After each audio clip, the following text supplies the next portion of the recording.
What's going on, everyone, and welcome back to the Sports Exchange. My name is Tim. Another solo episode, but today we are talking the NFL and what happened in Week 6, and that all starts right now.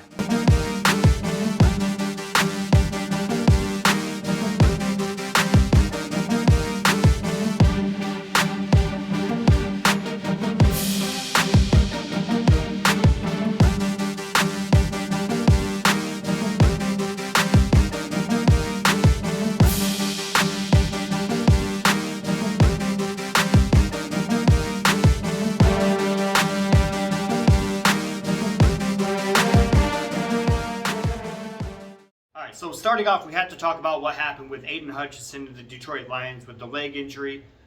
He did fracture his fibula tibula, so he's going to be out for the remainder of the season, obviously, but he did have successful surgery. He's already back in Detroit. He's doing good. He can't wait to get back on the field. He's already hyping up the team, getting his teammates focused. So even though he's not on the field, he's still doing work for the Detroit Lions. But now let's talk about what they did on the field. And that was pretty much embarrass the Dallas Cowboys on Jerry Jones' birthday, which made it a little bit sweeter. Dallas couldn't even score a touchdown. That's how embarrassing this loss was for Jerry Jones. After paying Dak, you got CeeDee Lamb. They're not on the same page. You got a defense that is banged up. No Micah Parsons. Oh my gosh. But yeah, they're banged up on defense. So, not really an excuse, but it's just a fact. I'll say that. But let's talk about the Detroit Lions. Jared Goff with another stellar performance. The perfect pass rating is 158.3. Jared Goff with 153.8. So that is 2 games in a row where this dude is damn near perfect. So I don't know. I know it's like week 6, but I'm already excited for like January if this team keeps going the way that they're doing. Jahmyr Gibbs, David Montgomery, one of the best running back duos in the NFL. Keep doing work. They combined for 184 rushing yards. Like this team is crazy, especially with the defense. Let's see, where's the defense at? No, before we do that, like I said, the running game. 184 yards to Dallas's 53 rushing yards. So big credit to the defense, who's been criticized for not being able to slow teams down. It took some time with the secondary starting to gel. With Terrion Arnold, I don't think he had a pass interference call. You had Carlton Davis. You got Kirby Joseph. You got Brian Branch. You see a little bit of Enos Rackstraw in there. You still got, I love seeing like when Brandon Joseph is in there, being a Notre Dame fan and everything. But yeah, they're starting to step up, and I really like it. I really like what I'm seeing with this defense, who it's like honestly had a slow start. Penalties, they couldn't stop the pass. They stopped the run. They have no problem stopping the run.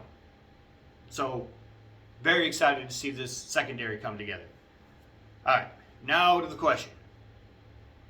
Are the Lions going to be okay without Aiden Hutchinson? And the answer is, yeah. Is it going to affect them? Sure. When you lose a player like 97, it's going to affect you. I think they're going to be okay, though.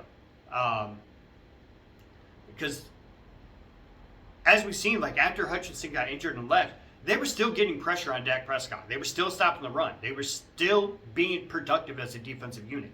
And that's all because Ali McNeil, DJ Reader, Josh Pascal, Levi Onwuzurike, they all stepped up. They knew what had happened. They knew what they had to do, and they did it. They weren't being slowed down. They were still getting pressure. And this is exactly what Brad Holmes and Dan Campbell drafted these guys for this moment exactly. If someone goes down, they still do not drop off with the talent. And that's why everyone gives them props for drafting like they have. Next question, should the Lions look in the trade market for a defensive lineman? I think they should. If the situation and price is right, like you're not going to sell the farm, as a lot of people have said. You're not going to do that because you're only trying to fix a Band-Aid. You're not building for the future. You're trying to fix a Band-Aid, or you're trying to fix it with a Band-Aid. I'd like to see someone brought in that can contribute, or at least be on the sideline in case we get another injury that we're not too short instead of one. So that's why I stand with that. Let me know what you think in the comments. Should we go in the trade market and get a big name? Should we get a free agent? Should we stay the same? Next up, I don't know what's going on. Like, what is the issue in Dallas? I've heard like a lot of people say they have too many Chiefs, not enough Indians. You got a receiver thinks that he should get the ball whenever there's a sliver of daylight that he's open. You got a quarterback that has too much pressure on his shoulders, so he's trying to please everyone and doing too much.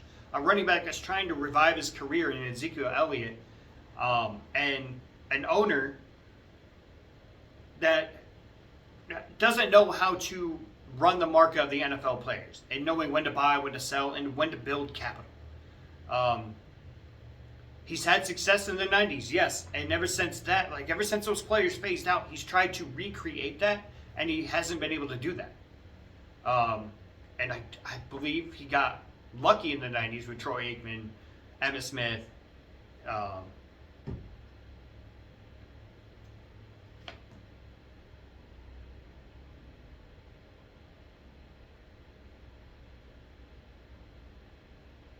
wow. Well, y'all can criticize me for not remembering the receiver's name. Oh my God. I see his face and everything. I see his face. Number 88.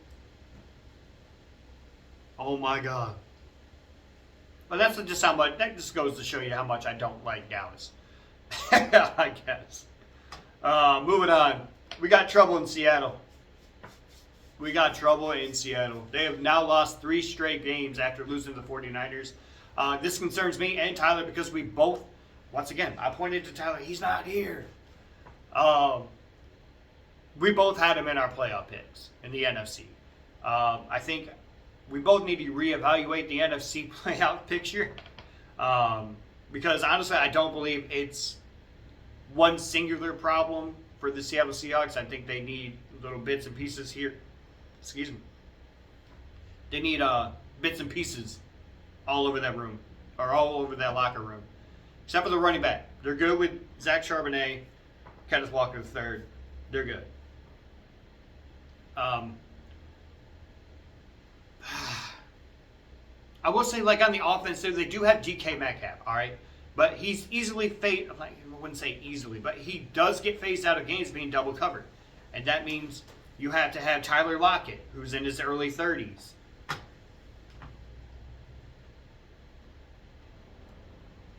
You had Tyler Lockett, who's in his early 30s, who shows flashes of his younger self, but it's not consistent. You have Jackson Smith and Jigba, who still hasn't found a rhythm to be consistent either. So it's a little troublesome for Seattle Seahawks fans. All right. Caleb Williams went off in London.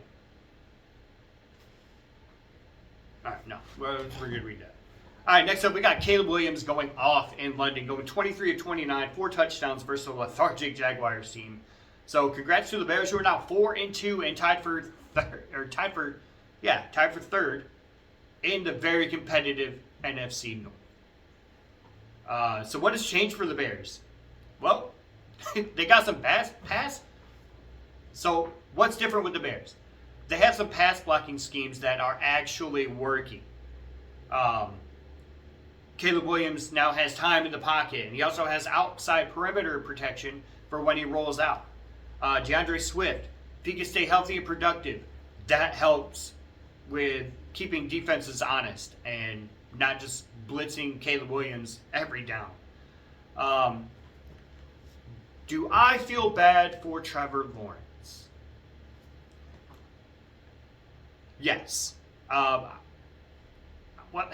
Just because I've seen multiple plays where he put the ball right where it needed to be, and the wide receivers just couldn't bring them in, whether it be a lack of effort or some other excuse. But if the ball looks easy to catch and the receiver's hands are not fully extended, I'm going with lack of effort. And so, yeah, I do feel bad for him.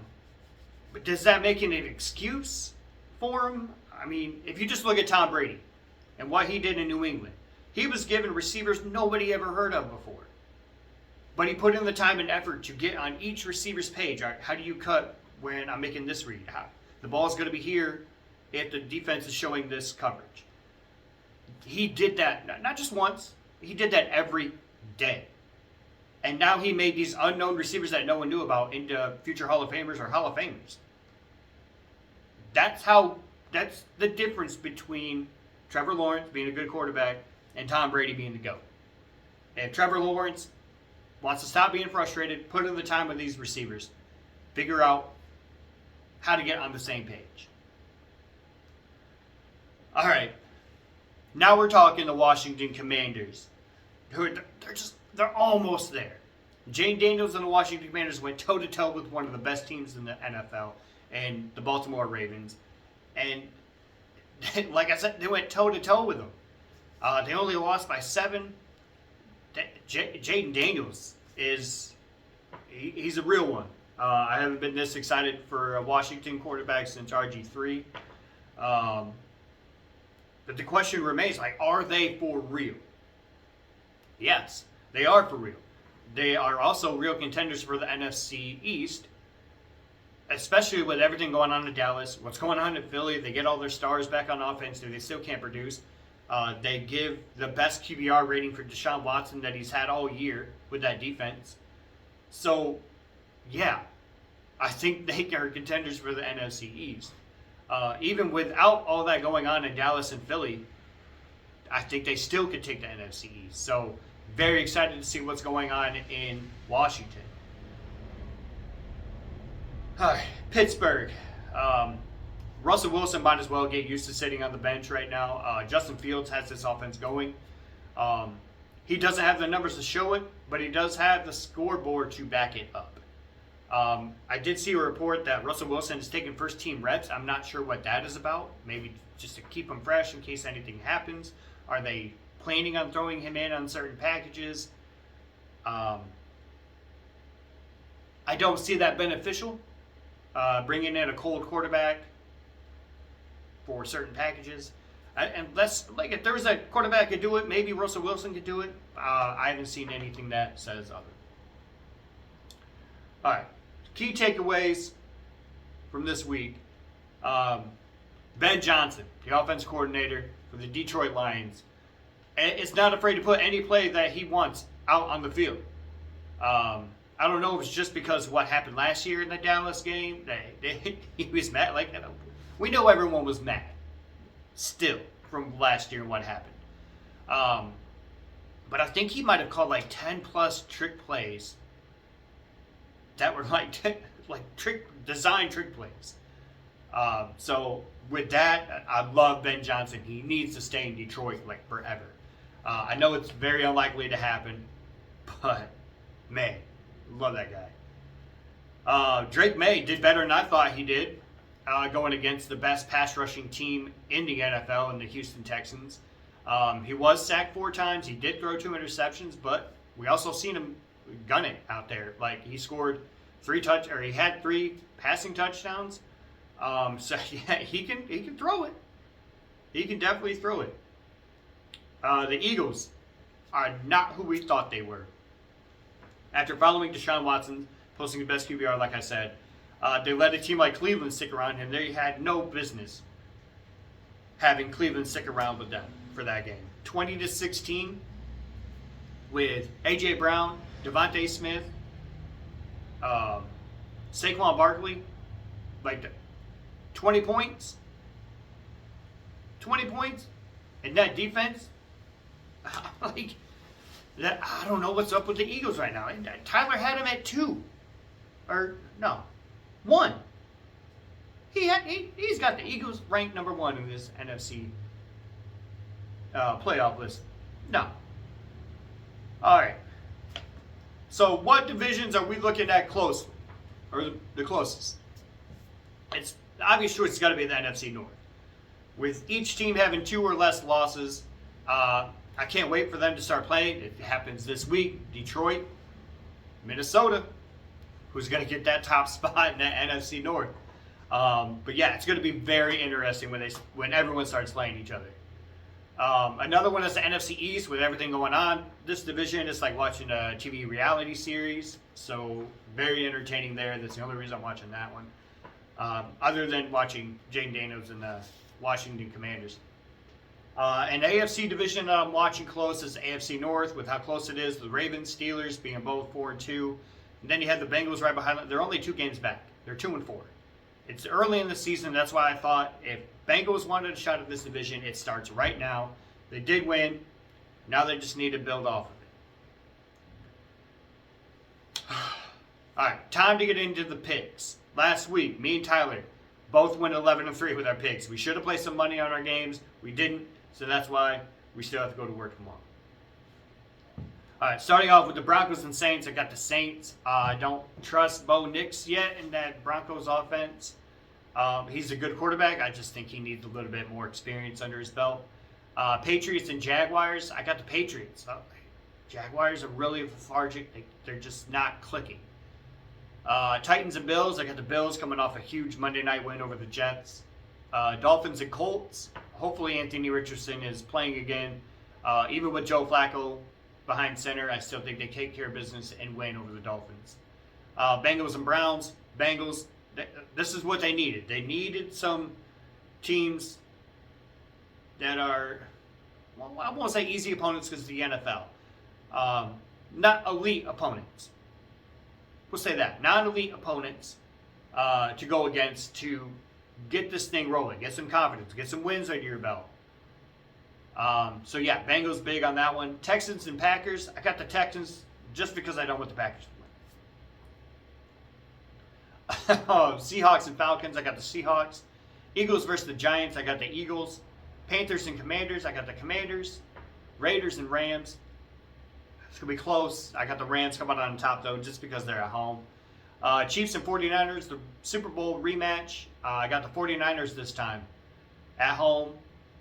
Yeah, 49ers.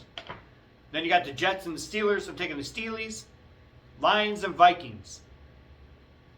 Come on. I wore this for a reason. Tyler was supposed to be here for it. I got to take my Lions. I know he's a Lions fan as well, but I know he's a Vikings fan first. And I know he would pick the Vikings. And he'd be over here going, Skol! Not today. You ain't here to say it. Although I just said it for him. Yeah. Anyway, yeah, Lions. Ravens and Bucks. I'm taking the Bucks. After what they did to the Saints, putting up 51 points, this offense is rolling right now. So yeah, I'm going to take the Bucks with the upset. Chargers and Cardinals. I'm going to go ahead and take the Cardinals. And the bye weeks this week are the Bears and the Cowboys, who desperately need it. I wish I could be in that team meeting after that blowout loss. Just be able to fly on the wall. Jerry Jones, Mike McCarthy. Everyone's head just hanging. Man. Wish. Alright, but that's going to do it for this episode. If you haven't already, go ahead and like and subscribe. And also go out and check out our Facebook page. The link for that will be in the description. Shout out to our sponsor, Drake Publishing. His link will also be in the description. Stay tuned next week when we go over the big games in college football with Texas and Georgia, Alabama, Tennessee. You got to check it out because I think those games are going to be epic. Also, we're going to go over what happened in the NFL with the Lions and Vikings. Tyler's going to be back. We're going to be having a big discussion on whatever outcome of that game is. So stay tuned. So stay tuned for that. We'll see you then.